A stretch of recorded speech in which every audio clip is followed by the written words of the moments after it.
I was just checking the acoustics. Rolling. Alright. District of Queens, B Blaze, Hip Hop, Smoker, Second TV. You know we outside for Mr. Mail. She don't need no introduction, let people know who we here with. Tell them. She said, tell them. We here with Lil Mama, the one and only New York legend. I just want to know, why we outside today? Why you We outside to support Damo Mayo. That's my baby. That's my heart. He is a great friend to have. To know him is to love him. He's a go-getter. Like most artists from New York, he put his head down into this. He spent hours in the studio to push himself and others. He supports me. He supports other artists, his friends, his family. And there's no other way but to support him in return and show him as much love that he deserves.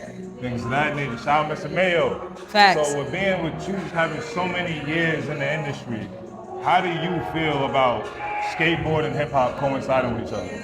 I mean, everything is hip hop. Skateboard is hip hop, fashion is hip hop. I walked past a billboard the other day from a major label, and I was like, everything is us, right? And the person I was with was like, duh.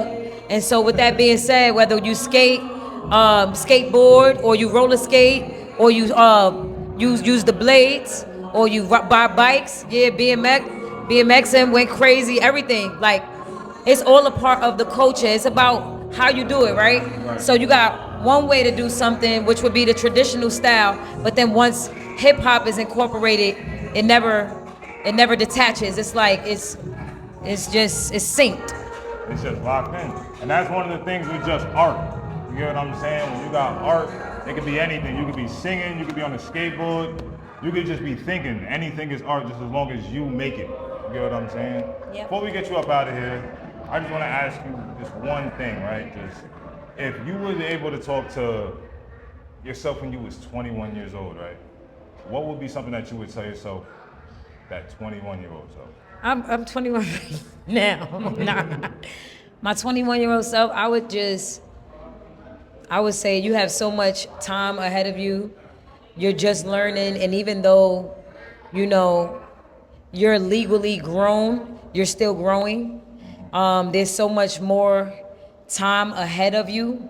There's just a little bit of time behind you, because if you want to make it to be 60 and 80, then what's that? That's a small percentage. That's 1/4, and you're just getting started. So it's just about learning from your mistakes, learning from the things that you do well. And sometimes you do things really well, like when you're 7 years old, when you're 17 years old, when you're 27 years old.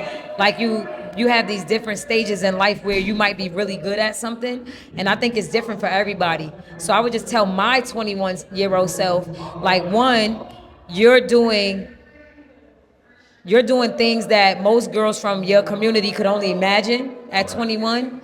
I was already signed with a major record label. I already had $1 million check.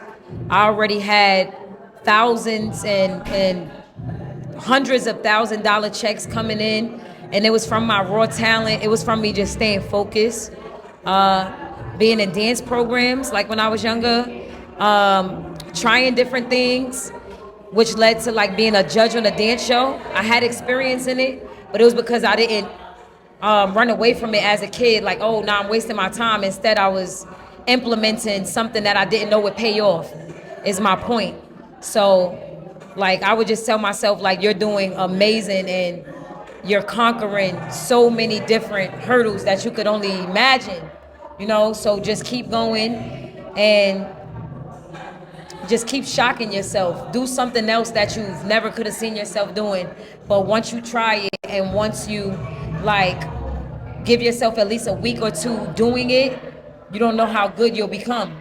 A lot of people are doing things right now for work that they've never trained for, but because they weren't afraid and they tried it and they got out there and they learned the ropes, it came to them so quick that they was like, wow, I doubted myself for a second, but now look, you know? Yeah. So I would have that long talk with myself. Yeah, you got to, you feel me? It's a lot you got to get through, That's beautiful though, you feel me? This is Lil Mama right here, the one and only. She's one of the rare people out here who's actually in the industry, who's a positive role model to the young girls coming up right now. So I hope all y'all show her some love continuously whenever you see her, because she just deserves that, because there's not too many examples like her out here.